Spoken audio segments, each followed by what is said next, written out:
Hello दोस्तों, लक्ष्मीकांत की अपनी इस जर्नी में आज हम चैप्टर नंबर 57 पे पहुंच चुके हैं, जहां पे आज हम बात करने वाले हैं नेशनल ह्यूमन राइट्स कमीशन के बारे में।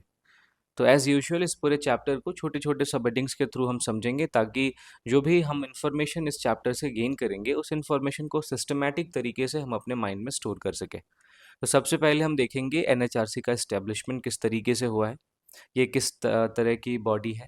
फिर इसका कंपोजिशन देखेंगे, इसके क्या-क्या फंक्शंस हैं, ये कमीशन किस तरीके से काम करता है, इसके रोल क्या-क्या हैं, क्या इसके रोल में हमें कुछ प्रॉब्लम्स देखने को मिलती है, तो इन सारे प्रॉब्लम्स के बारे में भी बात करेंगे। तो आई एम योर दोस्त Rahul Sharma and I welcome you all to Rahul Sharma education. सबसे पहले दोस्तों हम देखते हैं एनएचआरसी का इस्टेब्लिशमेंट किस तरीके से हुआ है। देखिए, एनएचआरसी को एक लेजिस्लेशन के थ्रू इस्टेब्लिश किया गया था, जिसका नाम था protection of human rights act 1993। अब मैंने आपको बताया हुआ है कि अगर किसी भी इंस्टीट्यूशन को, किसी भी बॉडी को अगर कोई एक्ट बना के इस्टेब्लिश किया जाए, तो ऐसे बॉडी को हम स्टैट्यूटरी बॉडी कहते हैं, क्योंकि स्टैट्यूट का मतलब ही होता है कानून, यानी कि एक्ट। तो आपको सबसे पहली चीज़ जो ध्यान में रखनी है कि एनएचआरसी एक स्टैट्यूटरी बॉडी है। ठीक है। अब ये जो कमीशन है वो हमारे देश के अंदर ह्यूमन राइट्स के वॉच डॉग के तौर पे काम करता है, क्योंकि ये कई प्रकार के ह्यूमन राइट्स से डील करता है। चाहे ये राइट्स आपके लाइफ से रिलेटेड हो, चाहे लिबर्टी से रिलेटेड हो, इक्वालिटी से रिलेटेड हो, या किसी इंडिविजुअल की डिग्निटी से रिलेटेड हो। तो ये जो अलग अलग टाइप के, अलग अलग डाइवर्सिफाइड राइट्स को डील करता है, इसकी वजह से एनएचआरसी को, नेशनल ह्यूमन राइट्स कमीशन को, हमारे देश के अंदर watch dog of human rights भी कहा जाता है। तो सवाल ये उठता है कि आखिर इंडिपेंडेंस के लगभग 40 सालों के बाद इसको क्यों स्टैब्लिश किया गया। तो इसको इस्टेब्लिश करने के तो दो ऑब्जेक्टिव थे। ठीक है। दो ऑब्जेक्टिव में सबसे पहला तो आप देखेंगे कि हमारे देश में एक तो बढ़ते हुए ह्यूमन राइट्स से रिलेटेड इश्यूज। ठीक है। तो ये इसके पीछे इस्टेब्लिश करने का कारण था। तो जब इस कमीशन को इस्टेब्लिश किया गया, तो इस कमीशन के ऑब्जेक्टिव्स के तौर पे हम दो बातों को देखते हैं। सबसे पहला हम देखते हैं कि हमारे देश के अंदर ह्यूमन राइट्स को डील करने के लिए पहले से जो इंस्टीट्यूशनल अरेंजमेंट्स चले आ रहे थे, उनको स्ट्रेंथन करना, ताकि ह्यूमन राइट्स के जो इश्यूज हैं वो और अच्छे तरीके से एड्रेस हो सके। और दूसरा इसका ऑब्जेक्टिव था कि जो भी पहले से एफर्ट चले आ रहे हैं, या इस डायरेक्शन में जो भी कदम अभी तक उठाए गए हैं, उस उन सारे स्टेप्स को कॉम्प्लीमेंट करना, उन सारे कदम के साथ खुद को बनाए रखना, खुद को खड़ा रखना, ताकि ह्यूमन राइट्स का जो भी इशू है उसको हम बहुत ज़्यादा इफ़ेक्टिव तरीके से डील कर सकें, क्योंकि हमने कई सारे इंटरनेशनल ट्रीटीज़ पे भी साइन किया हुआ है। तो उन इंटरनेशनल ट्रीटीज़ के साथ अपने कंपैटिबिलिटी को बनाए रखने के लिए जो है वो एनएचआरसी काम करता है। तो एनएचआरसी के एस्टैब्लिशमेंट के अगर ऑब्जेक्टिव्स की बात करें, तो ये दो ऑब्जेक्टिव्स आपके सामने निकल के आते हैं। अब हम बात करते हैं एनएचआरसी का कंपोजिशन का, कि एनएचआरसी किस तरीके से बना हुआ है। तो सबसे पहले आपको ध्यान में रखनी है कि एनएचआरसी में एक तो चेयरपर्सन होता है, और ये चेयरपर्सन सुप्रीम कोर्ट का या तो रिटायर्ड चीफ जस्टिस होना चाहिए, या रिटायर्ड चीफ जज होना चाहिए। ठीक है। चेयरपर्सन के अलावा एनएचआरसी में 5 फुल टाइम मेंबर्स होते हैं, और इन फुल टाइम मेंबर्स के अलावा 7 एक्स ऑफिशियो मेंबर्स भी होते हैं, जिसमें आप देखेंगे जो नेशनल कमीशन फॉर माइनॉरिटीज़ है उसका chairman, national commission for schedule caste का chairman, national commission for schedule tribe का chairman, national commission for women का chairman, national commission for backward classes का चेयरमैन, और भी कई सारे ऐसे हमारे समाज के वल्नरेबल सोसाइटीज़, जो वल्नरेबल सेक्शन है, उनसे डील करने वाले जो भी कमीशन है, उन कमीशंस के चेयरमैन को एक्स ऑफिशियो मेंबर्स के तौर पे एनएचआरसी में शामिल किया जाता है। अब देखिए, schedule tribe, schedule caste, women, backward class, ये हमारे सोसाइटी के ऐसे वल्नरेबल सेक्शन हैं जिनके खिलाफ most of the human rights का वायलेशन देखा जाता है। जो हमारे समाज के सशक्त लोग हैं, जो एम्पावर्ड लोग हैं, उनके साथ ह्यूमन राइट्स का वायलेशन नहीं होता, क्योंकि पहली बात, एक तो वो एम्पावर्ड है, दूसरी चीज़ उनको अपने ह्यूमन राइट्स के बारे में आइडिया होता है। तो अगर उनका वायलेशन होता भी है, तो वो बहुत ज़्यादा अच्छे तरीके से अपने इस वायलेशन को डील करते हैं, अपने देश के अंदर जो भी कानून है उसका फ़ायदा उठाते हैं। जो भी हमारे देश में कोर्ट किस तरीके से काम करता है उनको पता होता है। लेकिन अब शेड्यूल कास्ट के मेंबर हो गए, शेड्यूल ट्राइब के मेंबर हो गए, इनको हमें उतना ज़्यादा इनका जुडिशियल रीच नहीं है। तो चूँकि यही सारे सेक्शंस ह्यूमन राइट्स वायलेशन के सबसे ज़्यादा शिकार होते हैं, इसलिए इन सारे सेक्शंस के जो लिए जो कमीशन बनाया गया है, उन कमीशंस के चेयरपर्सन को एक्स ऑफिशियो मेंबर के तौर पे एनएचआरसी में शामिल किया जाता है। तो आई होप इस पॉइंट का आप मतलब समझ पाए होंगे। तो हम कंपोजिशन देख रहे थे जिसमें हमने एक चेयरपर्सन देखा, 5 फुल टाइम मेंबर देखा, 7 एक्स ऑफिशियो मेंबर देखा। तो इसके अलावा आपको ध्यान रखना है कि जितने भी मेंबर्स होते हैं, चाहे वो चेयरपर्सन हो या 5 मेंबर हो एनएचआरसी के, उन सारे मेंबर्स का अपॉइंटमेंट प्रेसिडेंट करता है। और प्रेसिडेंट जब ये अपॉइंटमेंट करता है तो वो एक मल्टी मेंबर कमेटी के रिकमेंडेशन को ध्यान में रखता है। अब इस मल्टी मेंबर कमेटी में कौन कौन होता है ये आपको ध्यान में रखना है। सबसे पहले इस मल्टी मेंबर कमेटी में प्राइम मिनिस्टर होता है, इसके साथ साथ लोकसभा का स्पीकर होता है, फिर राज्यसभा का डिप्यूटी चेयरमैन होता है, पार्लियामेंट के दोनों हाउसेस में जो लीडर ऑफ अपोजिशन है वो होता है, और सेंट्रल होम मिनिस्टर होता है। तो इन सारे मेंबर से मिले हुए जो कमिटी होती है उसके रिकमेंडेशन के बेस पे एनएचआरसी के मेंबर्स का अपॉइंटमेंट प्रेसिडेंट करता है, ये आपको ध्यान रखना है। अब एनएचआरसी के जो भी मेंबर्स हैं उनका टर्म अगर हम देखें तो 3 साल या 70 ईयर्स ऑफ एज ये होता है, और ये रीअपॉइंटमेंट के लिए एलिजिबल होते हैं।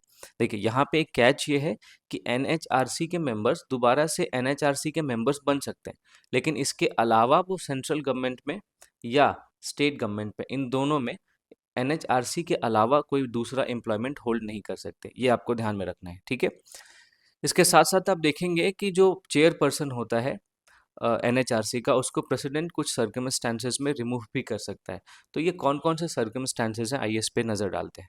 अगर चेयरपर्सन को इंसॉल्वेंट घोषित कर दिया गया हो, अगर चेयरपर्सन अपने ऑफिस के ड्यूटीज के आउटसाइड जाके किसी भी दूसरे पेड एम्प्लॉयमेंट में इंगेज हो रहा हो, अगर चेयरपर्सन अपने माइंड या बॉडी के इन्फर्मिटी के रीज़न की वजह से अपने ऑफिस को कंटिन्यू करने के लिए अनफिट हो, अगर चेयरपर्सन अनसाउंड माइंड का हो और ऐसा किसी कम्पिटेंट कोर्ट ने डिक्लेयर किया हो, या चेयरपर्सन को किसी भी ऑफेंस के लिए कन्विक्ट किया गया हो और उसको इम्प्रिजनमेंट दिया गया हो, तो इन 5 केसेस में, इन 5 सर्कमस्टांसेस में प्रेसिडेंट जो है वो एनएचआरसी के चेयरपर्सन को रिमूव कर सकता है। तो ये कंडीशंस क्या-क्या हैं ये आपको ध्यान में होना चाहिए। अब ऊपर में जो मैंने ये 5 सर्कमस्टांसेस बताए, इसके अलावा प्रेसिडेंट जो है वो मिसबिहेवियर और इनकैपेसिटी के आधार पे भी चेयरपर्सन को रिमूव कर सकता है। लेकिन जब प्रेसिडेंट मिसबिहेवियर या इनकैपेसिटी के आधार पे चेयरपर्सन को रिमूव करेगा, तो इस केस में प्रेसिडेंट को पहले इस मैटर को सुप्रीम कोर्ट को ट्रांसफ़र करना पड़ता है। सुप्रीम कोर्ट इस मामले की इंक्वायरी करती है और फिर सुप्रीम कोर्ट का जो भी डिसीजन होगा वो बाइंडिंग होगा। अगर प्रेसिडेंट द्वारा मिसबिहेवियर या इनकैपेसिटी के बेस पर रिमूवल को सुप्रीम कोर्ट ने अपहोल्ड किया, तो फिर वो रिमूवल जो है वो बनता रहेगा और वो चेयरपर्सन अपने पोस्ट से, अपने ऑफिस से रिमूव हो जाएगा। लेकिन अगर सुप्रीम कोर्ट ने इस रिमूवल को अपहोल्ड नहीं किया, तो दोबारा से जो चेयरपर्सन है वो अपने ऑफिस में आके स्टैब्लिश हो जाएगा। ये आपको ध्यान में रखना है। तो जो दोस्तों एनएचआरसी के जितने भी मेंबर्स होते हैं, है ना, उनके सारे सैलरीज और अलाउंसेस जो होते हैं वो सेंट्रल गवर्नमेंट डिटरमिन करती है। और एक बार एनएचआरसी के मेंबर के अपॉइंटमेंट के बाद उनके सैलरीज में या अलाउंसेस में कोई भी डिसएडवांटेज नहीं लाया जा सकता, कोई भी कमी नहीं लाई जा सकती। तो ये दोस्तों आपका कंपोजिशन था। आई होप आपको समझ आया होगा। अब हम बात करते हैं एनएचआरसी के फंक्शंस की, जो हमारे लिए सबसे ज़्यादा इंपॉर्टेंट है। एनएचआरसी के फंक्शंस की बात करें तो सबसे पहला हम देखते हैं कि ये ह्यूमन राइट्स की इंक्वायरी करता है। ये सारे ह्यूमन राइट्स के कंप्लेंट्स को इन्वेस्टिगेट करता है ना। अगर किसी पब्लिक सर्वेंट के वजह से जो ह्यूमन राइट्स का वायलेशन हुआ है, तो इन सारे मामलों को ये इन्वेस्टिगेट करता है।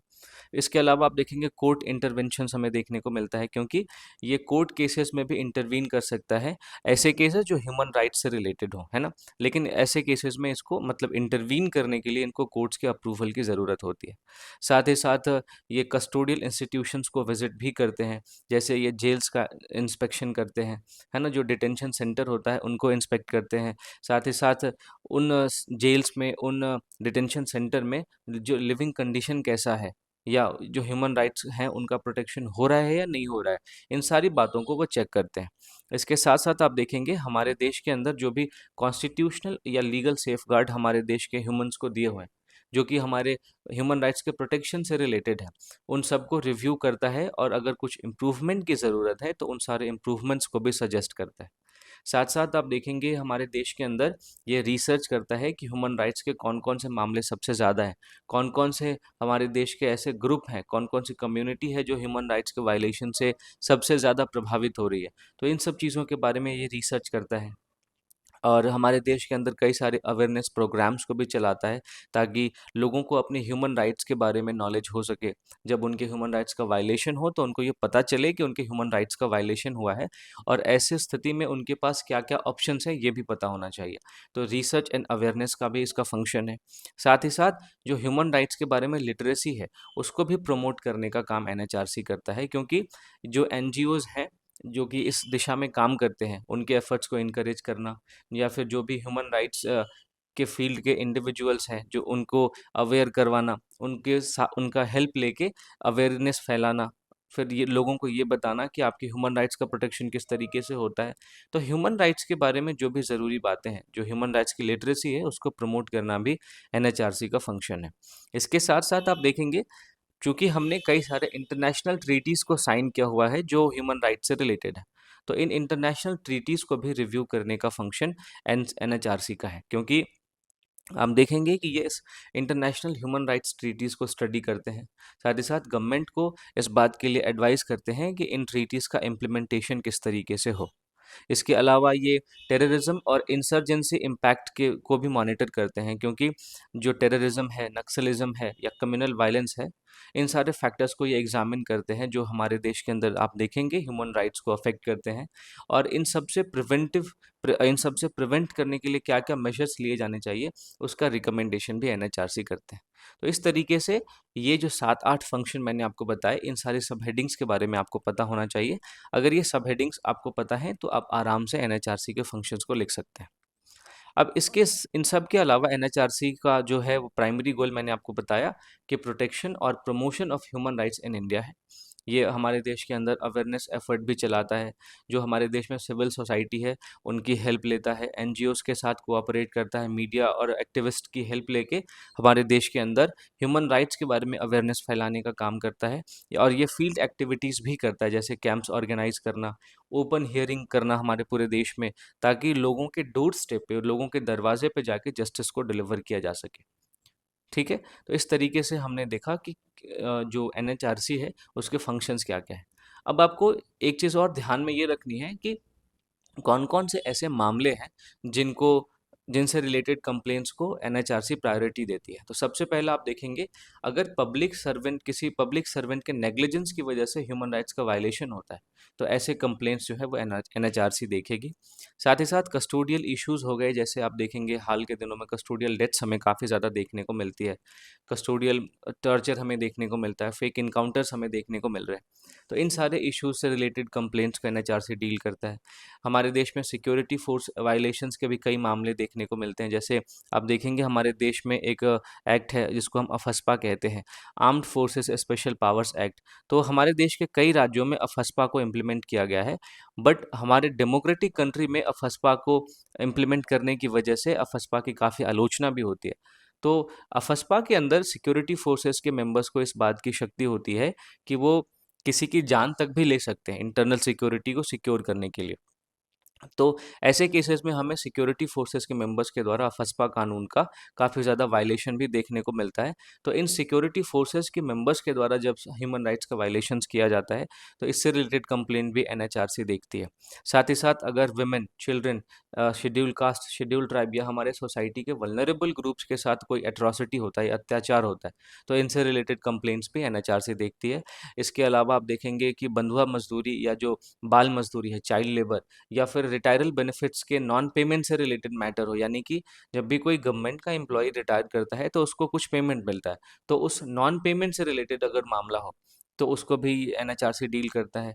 कम्युनल वायलेंस से रिलेटेड मामले को डील करता है। तो ये सारे इसके कंप्लेंट एरियाज हैं, ये आपको ध्यान में रखना है। ठीक है? तो इस तरीके से दोस्तों हमने देखा कि एनएचआरसी किस तरीके से फंक्शन करता है। एनएचआरसी के फंक्शंस में हमने अलग-अलग तरह के उसके काम देखे। अब समझते हैं कि एनएचआरसी काम किस तरीके से करता है। सबसे पहले आप देखिए कि एनएचआरसी का जो हेडक्वार्टर है वो दिल्ली में है, लेकिन ये बाकी दूसरे प्लेसेस पे भी अपने ऑफिसेज़ को एस्टैब्लिश कर सकता है। एनएचआरसी के पास सिविल कोर्ट की पावर है, और एनएचआरसी की जो प्रोसीडिंग होती है वो जुडिशियल कैरेक्टर की होती है। ठीक है? अब एनएचआरसी के पास जो है अपना न्यूक्लियस ऑफ इन्वेस्टिगेटिंग स्टाफ है। जो भी ह्यूमन राइट्स के मामले आएंगे, उन मामलों को इन्वेस्टिगेट करने के लिए इनके पास अपना इन्वेस्टिगेटिंग स्टाफ है। लेकिन एनएचआरसी को इस बात के लिए एम्पावर किया गया है कि हमारे सेंट्रल गवर्नमेंट या स्टेट गवर्नमेंट की जो भी इंटेलिजेंस एजेंसी है, उनके सर्विसेज को भी चाहे तो एनएचआरसी यूटिलाइज कर सकती है। इसके साथ साथ आप देखेंगे कि एनएचआरसी जो है वो ऐसे एनजीओज के साथ इफेक्टिव कोऑपरेशन करती है जिन एनजीओज के पास ह्यूमन राइट्स वायलेशन से रिलेटेड फर्स्ट हैंड इंफॉर्मेशन होता है। यानी कि हमारे देश में कई सारे ऐसे एनजीओज हैं जो कि ह्यूमन राइट्स वायलेशन से रिलेटेड जितने मामले होते हैं उनके बारे में उनके पास तुरंत जानकारी आ जाती है। तो ऐसे एनजीओज के साथ भी एनएचआरसी कोऑपरेट करता है साथ। लेकिन अब एनएचआरसी के वर्किंग में एक लिमिटेशन ये है कि एनएचआरसी जो है वो किसी भी ऐसे मामले में जिसको कमिट हुए 1 साल से ज़्यादा हो गया, तो ऐसे मामले को इन्वेस्टिगेट नहीं कर सकती है। यानी कि मान लीजिए आज की जो डेट है 1 अगस्त, तो 1 अगस्त को अगर कोई मामला जो है वो कमिट, कोई ह्यूमन राइट्स का वायलेशन कमिट हुआ है, तो अगले 1 साल के अंदर एनएचआरसी इस पे अपना कॉग्निजेंस ले सकती है, इस पे अपना संज्ञान ले सकती है। 1 साल से अगर ज़्यादा हो गया है तो ऐसे किसी भी मामले पे एनएचआरसी अपना कॉग्निजेंस नहीं ले सकती। तो ये इसके कुछ लिमिटेशंस हैं। तो इस तरीके से इसके फंक्शंस और वर्किंग को समझने के बाद अगर हम एनएचआरसी के रोल की बात करें, तो ये स्पष्ट हो जाता है कि जो कमीशंस के फंक्शंस हैं वो रिकमेंडेटरी नेचर के हैं। इसके पास ह्यूमन राइट्स के वायलेटर्स को, यानी जो ह्यूमन राइट्स का वायलेशन कर रहा है, उसको पनिश करने का कोई पावर नहीं है। ना ही जो ह्यूमन राइट्स के विक्टिम है उसको रिलीफ देने का कोई पावर है, उनको चाहे वो मॉनेटरी रिलीफ ही क्यों ना हो। तो इनके पास ऐसी कोई भी पावर नहीं है। इसके अलावा इसके जो रिकमेंडेशंस हैं वो हमारे गवर्नमेंट के ऊपर बाइंडिंग भी नहीं होते। तो इस तरीके से कमीशन का एक रोल बहुत लिमिटेड हो जाता है, खासकर तब जब हम आर्म्ड फोर्सेस के मेंबर्स द्वारा ह्यूमन राइट्स के वायलेशन की बात करते हैं। तो इस ऐसे स्थिति में कमीशन का जो ज्यूरिसडिक्शन है और कमीशन का जो रोल है, दोनों ही बहुत ज़्यादा लिमिटेड हो जाता है। अब कमीशन जो है दोस्तों, ये अपना एक एनुअल रिपोर्ट सेंट्रल गवर्नमेंट को पेश करती है, या फिर अगर कोई स्टेट गवर्नमेंट इस कंसर्न्ड है तो उस स्टेट गवर्नमेंट को भी ये अपना रिपोर्ट पेश करती है। और इन सारे रिपोर्ट्स को रेस्पेक्टिव लेजिस्लेचर्स में रखा जाता है। जैसे अगर सेंट्रल गवर्नमेंट को इसने अपनी रिपोर्ट दी है तो ये रिपोर्ट पार्लियामेंट में रखी जाएगी, और अगर स्टेट गवर्नमेंट को दी है तो स्टेट लेजिस्लेचर में इस रिपोर्ट को रखा जाएगा। ठीक है, तो मैं उम्मीद करता हूँ सारी चीज़ें आप समझ रहे होंगे।